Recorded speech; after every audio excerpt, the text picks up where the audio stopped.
iQOO 9 SE versus Reno 8 Pro, ये दो ऐसे हैंडसेट्स हैं जो कि आपस में अगर आप देखिएगा तो दोनों का कंपटीशन बहुत ही तगड़ा है और दोनों ही एक ही है पेरेंट कंपनी। जी हाँ, यहाँ पर Oppo Vivo की फैमिली से आती है iQOO भी, और आपको पता है कि iQOO यहाँ पर रिप्लेस करने की कोशिश कर रही है OnePlus के फ्लैगशिप बजट वाली प्राइसिंग को। अब iQOO 9 SE यहाँ पर लगभग 38,000 रुपए में आता है उसका हायर वेरिएंट 12+256, वहीं 46 में आता है Oppo Reno 8 Pro 12+256। इन दोनों फोन का कंपैरिजन करेंगे, एक बेटर आइडिया देंगे आपको कि दोनों में से कौन सा हैंडसेट आपको यहाँ पे कंसीडर करना चाहिए।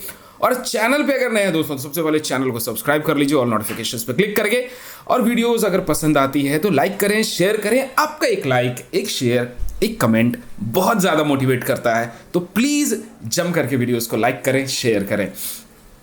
शुरुआत करते हैं यहाँ स्पेसिफिकेशंस को लेकर के। तो दोनों ही फोन के अंदर जो प्रोसेसर आपको मिलता है, यहाँ आपको iQOO 9 SE में मिलता है स्नैपड्रैगन का 888 का चिपसेट, वहीं आपको Reno 8 Pro के अंदर मिलता है MediaTek Dimensity 8100 Max। जी हाँ, ये दोनों ही चिपसेट एक फ्लैगशिप चिपसेट है एंड डेफिनेटली इसके बारे में भी इन डिटेल बात कर लेते हैं थोड़ी सी। तो यहाँ मैं बता दूं आपको कि स्नैपड्रैगन 888 जो iQOO 9 SE के साथ जो ऑप्टिमाइजेशन किया गया है, यहाँ पर गेमिंग को मद्देनजर रख के, ध्यान में रख के किया गया है। तो गेमिंग के लिए यहाँ पे बोलूंगा, वैसे भी फोन के अंदर बहुत सारे फीचर्स डाल करके दिया है iQOO ने, और iQOO 9 SE को एज ए गेमिंग फोन ही यहाँ पर इन्होंने इंट्रोड्यूस किया है मार्केट में। तो उसके हिसाब से अगर देखने जाऊं तो definitely iQOO has done a good job. But वहीं अगर लॉन्गर टर्म में एक ओवरऑल परफॉर्मेंस आपको चाहिए, सारी चीज़ें, ऐसा नहीं कि सिर्फ गेम सेंट्रिक ही फोन आपको चाहिए, यहाँ पर सब कुछ परफॉर्मेंस, गेम, एवरीथिंग अगर आपको चाहिए तो आई थिंक यहाँ पर Reno 8 Pro ने अच्छा काम किया है MediaTek Dimensity 8100 Max के साथ। वहीं ऑन इस कोर्स की अगर हम बात करें तो यहाँ आपको MediaTek Dimensity 8100 Max के अंदर मिलता है लगभग 7,70,000 के आसपास, और वहीं आपको 8,10,000 के आसपास आपको मिलता है स्नैपड्रैगन 888 में। तो मैं बोलूंगा कि यहाँ पे गेमिंग में अगर आप देखते हैं तो Snapdragon 888 is doing a great job, लेकिन ओवरऑल परफॉर्मेंस अगर आप देखिएगा डे टू डे यूसेज से लेकर के रेगुलर यूसेज, गेमिंग वगैरह सब कुछ, तो यहाँ MediaTek Dimensity 8100 Max आपको लॉन्गर टर्म में आपको अच्छे यहाँ पर रिजल्ट्स निकाल करके देगा। बाकी आप क्या सोचते हैं मुझे कमेंट सेक्शन में जरूर बताइएगा। दूसरा एक और प्लस पॉइंट है कि स्नैपड्रैगन 888 का एक और बेनिफिट है कि मेजॉरिटी ऑफ द गेम्स जो भी अभी के समय में बनते हैं वो स्नैपड्रैगन को ध्यान में रख के बनाए जाते हैं, लेकिन अब वो समय धीरे धीरे बदल रहा है। अब डायमेंसिटी को भी ध्यान में रख के किया जा रहा है, क्योंकि मेजॉरिटी ऑफ द हैंडसेट्स अगर अभी आप देखिएगा तो यहाँ MediaTek Dimensity के चिपसेट्स आ रहा है। And the most important thing is that कि MediaTek Dimensity अच्छा खासा कंपटीशन दे रहा है अब स्नैपड्रैगन को चिपसेट के मामले में। मुझे कमेंट सेक्शन में जरूर बताइएगा इसके बारे में आप क्या सोचते हैं। अब दूसरी चीज जो यहाँ पर मैं बात करने वाला हूँ वो है इसका बिल्ड क्वालिटी और डिजाइन, iQOO 9 SE और Reno 8 Pro। नो डाउट दोस्तों, यहाँ पर आपको जो iQOO 9 SE जो बिल्ड क्वालिटी देगा वो प्रीमियमनेस आपको नहीं फील होगा, क्योंकि यहाँ साइड फ्रेम से लेकर के पूरी फोन यहाँ पे प्लास्टिक की बनी हुई है। वहीं Reno 8 Pro में आपको साइड फ्रेम्स यहाँ पे मेटल के दिखेंगे, प्लस पीछे आपको यूनिबॉडी ग्लास दिखने वाला है। काफी तगड़ा यहाँ पर काम किया है रेनो ने। रेनो में जो बिल्ड क्वालिटी है, जो लॉन्गर रन में अगर आप देखिएगा, स्क्रैच से लेकर के यहाँ तक की जो साइड फ्रेम्स हैं, these are completely made up of metal. वहीं आपको iQOO 9 SE के अंदर आपको ऐसा कुछ भी देखने को नहीं मिलता है, कंप्लीट ये प्लास्टिक मटेरियल है iQOO 9 SE पूरा का पूरा। लेकिन हाँ, ऐसा नहीं है कि सस्ता है तो खराब है। यहाँ पर अगर आप देखिएगा बिल्ड क्वालिटी तो iQOO 9 SE का भी बहुत ही अच्छा है, ड्यूरेबल है, बट प्रीमियमनेस जो फील होनी चाहिए वो आपको Reno 8 Pro देगा। प्राइसिंग वाइज अगर आप देखने चाहिएगा तो अगर डिस्काउंट्स के साथ देखते हैं तो 1,000-1,500 रुपए का आपको डिस्काउंट मिल जाएगा iQOO 9 SE के अंदर में। वहीं आपको 41-42 के आसपास Reno 8 Pro पड़ जाएगा ऑफलाइन मार्केट में। तो उसके हिसाब से अगर आप देखते हैं तो लगभग अगर आप यहाँ पर 4,000 रुपए अगर ऊपर का खर्च करते हैं तो you get a better deal with a better build quality, जहां पर बिल्ड क्वालिटी एक प्रीमियम, एक लग्जरी बिल्ड आपको मिलने वाला है।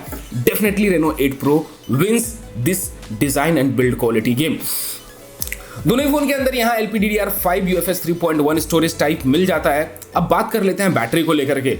दोनों ही फोन के अंदर 4500 mAh की बैटरी मिल जाती है iQOO 9 SE के अंदर एंड Reno 8 Pro 5G के अंदर। और यहाँ जो सबसे बड़ी बात, जो डील ब्रेकर है, वो है Reno 8 Pro के अंदर यहाँ आपको 80 वॉट का चार्जर मिलता है, जो कि आपके फोन को हार्डली 30 मिनट्स में 0 to 100% कर देता है।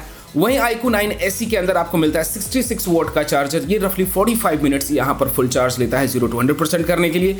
ये मेरे लिए उतना मैटर नहीं करता है कि 10-15 मिनट में मुझे कितना गैप यहाँ मिल रहा है, लेकिन अगर फीचर वाइज में काउंट करने जाऊँ तो definitely Reno 8 Pro wins the game. और यहाँ Reno 8 Pro के अंदर आपको 80 वॉट का चार्जर जो मिलता है, ये इसको एक एड ऑन या फिर एक एडेड एडवांटेज देता है, जहाँ पर iQOO को पीछे छोड़ता है Reno 8 Pro। बैटरी ऑप्टिमाइजेशन वगैरह कंप्लीटली डिफरेंट चीज़ है। ये phone to phone, person to person and UI to UI, ये कंप्लीट अलग चीज़ है। लेकिन मेजॉरिटी ऑफ दी जो चीज़ होती है बैटरी का परफॉर्मेंस, वो होता है पर्सन टू पर्सन और उनके यूसेज स्टाइल का। तो मैं इसके ऊपर ज़्यादा जजमेंट नहीं बनूंगा। ओवरऑल दोनों ही फोन की बैटरी जो है आपको पूरा दिन का बैटरी बैकअप दे देगा। ये सारी चीज़ें जो मैं बता रहा हूँ, मैंने खुद इसे पर्सनली यूज़ किया है, समझा है, उसके बाद ये सारी चीज़ें मैं आपको बता रहा हूँ। प्लस जो भी यूज़र्स हैं उनसे भी मैंने फीडबैक्स लिए हैं, बहुत सारे मैंने कंटेंट भी देखे, पढ़े हैं आर्टिकल, उसके बाद जाके सारी चीज़ें मैं एक ओवरऑल ओपिनियन आपको अपना मैं दे रहा हूँ iQOO 9 SE versus Reno 8 Pro। अगली चीज़ जो आ जाती है वो है कैमरा। कैमरा ऐसा चीज़ है जो कि एक डील ब्रेकर हो सकता है आपके लिए। यहाँ पर थोड़ा आपको समझना होगा इस चीज़ को ध्यान से। तो मैं आपको बता दूं कि यहाँ iQOO 9 SE के अंदर मिलता है 48+13+2 मेगापिक्सल, वहीं आपको Reno 8 Pro के अंदर मिलता है 50+8+2 मेगापिक्सल। अब यहाँ मैं आपको बताऊं तो 48+13 मेगापिक्सल जब आप यहाँ देखिएगा iQOO 9 SE के अंदर, तो यहाँ आपको अल्ट्रा वाइड ज़्यादा मेगापिक्सल मिलता है। तो डेफिनेटली अल्ट्रा वाइड के मामले में अगर मैं देखने जाऊं तो यहाँ पे iQOO has done a good job. वहीं आपको अगर मैं बात कर लूँ यहाँ पर Reno 8 Pro के अंदर, तो Reno 8 Pro के अंदर आपको सोनी के सेंसर्स मिलते हैं, जो कि प्राइमरी सेंसर है सोनी का IMX766, वहीं सोनी का IMX709, वहीं सोनी का IMX755। ये सारे सेंसर्स यहाँ पे दिए गए हैं Reno 8 Pro के अंदर में। फ्रंट में 32 मेगापिक्सल और वहीं 16 मेगापिक्सल आपको मिलता है iQOO 9 SE के अंदर। तो दोनों ही फोन के अंदर जब आप देखिएगा तो आपको यहाँ लगेगा कि भाई Reno 8 Pro has done something better in camera. अब मैं आपको ये भी बता दूं कि यहाँ पर आपको जो सेंसर मिलता है iQOO 9 SE के अंदर, वो मिलता है सोनी का IMX598 और यहाँ पर आपको OIS भी दिया गया है। अब OIS के चक्कर में पड़िएगा मत, यहाँ मैं बहुत ही क्लियरली और आपको बहुत ही शानदार तरीके से मैं आपको समझाने वाला हूँ। आपकी जितने भी प्रॉब्लम है, जो भी कन्फ्यूजन है, वो दूर हो जाएगा। कैसे, वो भी बता देता हूँ मैं। एक चीज़ आपको मैं बता दूं, जितने भी फ़ोन यहाँ पे 30-35 या फिर अगर कोई फ़ोन अगर अंडर 40,000 अगर स्नैपड्रैगन 888 या कल आपको स्नैपड्रैगन 888 फर्स्ट जेन अगर आपको दे देता है और OIS उसके अंदर है, तो समझ लीजिए कि वो OIS सिर्फ नाम का OIS है। यहाँ पर आपको वो OIS उतना अच्छा परफॉर्मेंस नहीं देगा। ये you can just mark my words, ऐसा कुछ भी बढ़िया आपको नहीं मिलने वाला है। लेकिन वहीं अगर Reno 8 Pro की मैं बात करूँ तो Reno 8 Pro के अंदर यहाँ आपको मिल जाता है फ्रंट एंड रियर दोनों में आपको EIS मिल जाता है, जिसकी वजह से मैं बोलूँगा इमेज की जो स्टेबलाइजेशन है वो Reno 8 Pro में ज़्यादा बेहतर मिलेगा। दूसरी चीज़, मारी silicon X NPU neural processing unit का इस्तेमाल किया गया है Reno 8 Pro के अंदर में। तो डेडिकेटली यहाँ मैं बोलूँगा कि जो Reno 8 Pro है वो कैमरा के लिए कुछ ज़्यादा ही यहाँ पर फोकस्ड है। या मारी सिलिकॉन X NPU आपको बेटर अल्ट्रा नाइट इमेजेस निकाल करके देता है। इनफैक्ट 4K वीडियोस भी यहाँ पर आपको अच्छा क्वालिटी का निकाल करके देता है। इसका ऑलरेडी एक वीडियो बचा हुआ है जो कि मैं कैमरा के लिए बनाने वाला हूँ, इसी हफ्ते आपको मिल जाएगा। मैं कंप्लीटली इसके ऊपर भी काम कर रहा हूँ। तो यार मैं बोलूँगा कि कैमरा वाइज अगर आप देखने जाइएगा तो iQOO 9 SE has got OIS। ये आपको लगेगा कि बहुत बड़ी चीज़ है, नो डाउट OIS बहुत बड़ी चीज़ होती है, which helps in shooting the videos and images as well. लेकिन जो सबसे बड़ी चीज़ निकल करके आती है वो है कि OIS सच में काम कर भी रहा है या नहीं कर रहा है। तो जो iQOO 9 SE के अंदर है वो OIS सिर्फ ऑन पेपर OIS है, आपको उतना बढ़िया रिजल्ट्स नहीं मिलेगा। ऐसा नहीं कि OIS गायब कर दिया है, लेकिन आपको उतने अच्छे रिजल्ट्स नहीं मिलेंगे OIS के। I would prefer to go with Reno 8 Pro, जहां पर मारी सिलिकॉन X NPU है।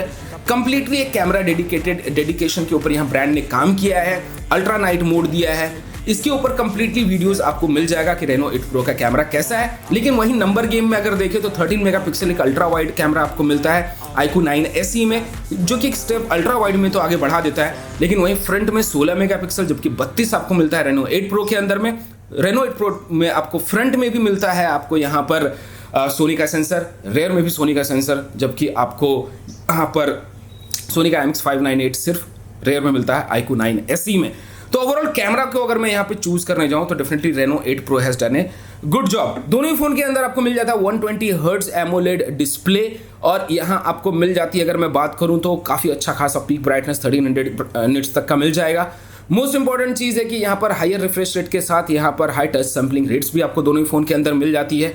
एक और चीज़ मैं यहाँ पर स्किप कर गया था, उसे मैं यहाँ मेंशन कर दूँ। MEMC की टेक्नोलॉजी इस्तेमाल की गई है यहाँ पर iQOO 9 SE के अंदर, जो कि SDR को HDR में कन्वर्ट करने में हेल्प करती है, हायर फ्रेम रेट्स के लिए हेल्प करती है। वहीं अगर गेमर है तो ये भी मैं आपको बता दूं कि iQOO 9 SE में नो डाउट गेमिंग सेंट्रिक या फिर गेम सेंट्रिक फ़ोन तो है ही, लेकिन साथ ही साथ वहीं Reno 8 Pro के अंदर भी अगर मैं बात करूं तो 8100 मैक्स के अंदर भी अब आपको BGMI के अंदर 90 FPS तक का सपोर्ट मिल जाएगा, जो कि एक एडेड एडवांटेज है। दूसरी मोस्ट इंपॉर्टेंट चीज़ है कि यहाँ पर ओप्पो आपको गारंटीड अपडेट्स वगैरह पुश करता रहेगा। iQOO भी यहाँ पर बोल रही है, तो अपडेट्स मैं बोलूँगा कि हाँ थोड़ा आपको टाइमली मिलेगा रेनो सीरीज के अंदर में, जबकि iQOO में थोड़ा आगे पीछे होगा, लेकिन iQOO भी यहाँ पर प्रॉमिस आपको कर रही है, हम रेगुलरली आपको देंगे। ओप्पो यहाँ पर ऑलरेडी एक ट्रस्टेड है, काफ़ी पुरानी ब्रांड है, और सबसे बड़ी चीज़ है इसके service centres all over India available है। वहीं iQOO ओप्पो के ही सर्विस सेंटर्स को इस्तेमाल करती है, तो ये बहुत सारी चीज़ें हैं, इनके प्रोडक्ट्स, इनके हार्डवेयर्स कितनी अवेलेबिलिटी होती है, ये भी चीज़ आपको समझना होगा और सोचना होगा कि iQOO के फ़ोन्स अगर आप लेते हैं तो फिर यहाँ हार्डवेयर की अवेलेबिलिटी या फिर आपके नियर बाई एरिया में सर्विस सेंटर्स अवेलेबल हैं कि नहीं है, इसको भी आप जरूर ध्यान में रखिएगा। क्योंकि फ़ोन ले लेने से नहीं होता, आप पैसा डाल रहे हैं, अपना मेहनत का पैसा डाल रहे हैं, तो सर्विस सेंटर्स के बारे में भी ज़रूर पता किया कीजिए कि सर्विस सेंटर्स आसपास में है भी या नहीं है। उसके बाद जो सबसे बड़ी चीज़ निकल करके आती है कि यहाँ पर डिस्काउंट्स वगैरह के साथ दोनों ही फ़ोन जब आप लेते हैं तो यहाँ दोनों ही फ़ोन बहुत ही कमाल का काम किया हुआ है। अगर गेम ही खेलने के मकसद से आपको फ़ोन लेना है कि मुझे गेम ही खेलना है, मुझे बाकी चीज़ों से मतलब नहीं है, तो I would suggest you to go ahead with iQOO 9 SE। यहाँ पर आपको गेम में निराश नहीं करेगा, गेम के लिए 4D वाइब्रेशंस वगैरह सब कुछ इसके अंदर दिए गया है। वैसे एक्स लीनियर हैप्टिक भी यहाँ पे दिया गया मोटर Reno 8 Pro के अंदर में। तो मैं बोलूँगा कि अगर कंप्लीटली ये सोच करके चलना मुझे गेमर ही है, गेम ही खेलना है, तो iQOO 9 SE is a better option.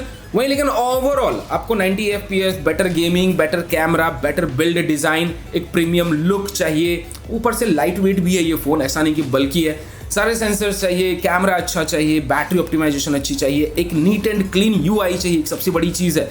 आपको बता दो ColorOS 12.1 FunTouch OS से फार बेटर है। FunTouch OS को आप ColorOS के साथ कंपेयर नहीं कर सकते हैं। ColorOS बहुत ही स्मूथ है, लैग फ्री है, लेकिन FunTouch अभी भी बगी है, जिटरनेस देखे गया है, यहाँ पे बहुत ही स्लो रिस्पॉन्ड करता है। FunTouch मैंने बहुत सारे फ़ोन में इस्तेमाल किया है, वीवो के इस फ़ोन में V23, V23 Pro में इस्तेमाल किया है, इनफैक्ट मैंने iQOO Z6 Pro में इस्तेमाल किया है। हर जगह FunTouch मुझे थोड़ा लैग या फिर बगी मुझे दिखा है। वहीं ColorOS 12.1 आपको एक शानदार, एक एक्सट्रीम, एक बहुत ही स्मूथ और एक बटर स्मूथ एक्सपीरियंस प्रोवाइड करेगा।